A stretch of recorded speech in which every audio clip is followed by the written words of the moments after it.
సిద్దిపేట జిల్లా దుబ్బాక మున్సిపల్ ఎన్నికల ప్రచారం హోరెత్తిస్తుంది. మంత్రి వివేక్ వెంకటస్వామి కాంగ్రెస్ ఇన్ఛార్జి చెరుకు శ్రీనివాసరెడ్డితో కలిసి డబుల్ బెడ్రూమ్ కాలనీలోని ఇంటింటి ప్రచారం నిర్వహించారు. గత బీఆర్ఎస్ ప్రభుత్వం ప్రజల సొమ్మును దోచుకుందని, నిధులను కేవలం సిద్దిపేటకే పరిమితం చేసి దుబ్బాకను విస్మరించిందని మంత్రి మండిపడ్డారు. కాంగ్రెస్ అధికారంలోకి వచ్చిన తర్వాత సన్న బియ్యం, రేషన్ కార్డుల పంపిణీ వేగవంతం చేశామని, త్వరలోనే డబుల్ బెడ్రూమ్ కాలనీ వాసులకు ఇళ్ల పట్టాలు ఇస్తామని భరోసా ఇచ్చారు. దుబ్బాకలో కాంగ్రెస్ అభ్యర్థులను గెలిపిస్తే రెవెన్యూ డివిజన్ ఏర్పాటుతో పాటు పట్టణాభివృద్ధికి మరిన్ని నిధులు తీసుకొస్తానని మంత్రి వివేక్ హామీ ఇచ్చారు. మున్సిపల్ ఎలక్షన్స్లో రాష్ట్ర వ్యాప్తంగా కాంగ్రెస్ గాలి నడుస్తుంది.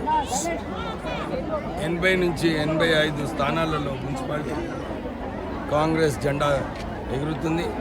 కాంగ్రెస్ అభ్యర్థులు చాలా జోష్గా ఉన్నారు. అందరూ కూడా కాంగ్రెస్ పార్టీ అభివృద్ధి కార్యక్రమాలు చూసి వాళ్ళందరూ కూడా కాంగ్రెస్ పార్టీకి ఓటేయడానికి సిద్ధంగా ఉన్నారు. ప్రజలు దుబ్బాక్లో ప్రత్యేకంగా ఈరోజు ఇక్కడ క్యాంపెయిన్ చేయడం జరిగింది.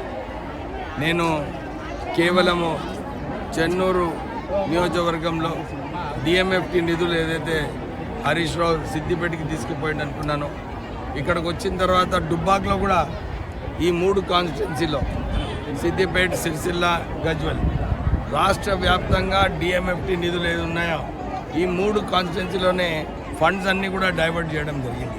అంటే కేవలం కల్వకుంట్ల కుటుంబ సభ్యులకే ఈ నిధులు డైవర్ట్ అయినాయి. తర్వాత ఏదైతే టీఆర్ఎస్ పార్టీలో 1000 కోట్ల రూపాయలు ఫిక్స్డ్ డిపాజిట్ ఉన్నాయంటే అది కేవలము ప్రజా ధనంని వారు దోచుకొని కాళేశ్వరం ప్రాజెక్ట్ అని చెప్పి, మిషన్ భగీరథి అని చెప్పి, ఇంటింటికి నల్లా ఇస్తామని చెప్పి ఇవన్నీ కుంభకోణాలు చేసిన పార్టీ టీఆర్ఎస్ పార్టీ. మున్సిపల్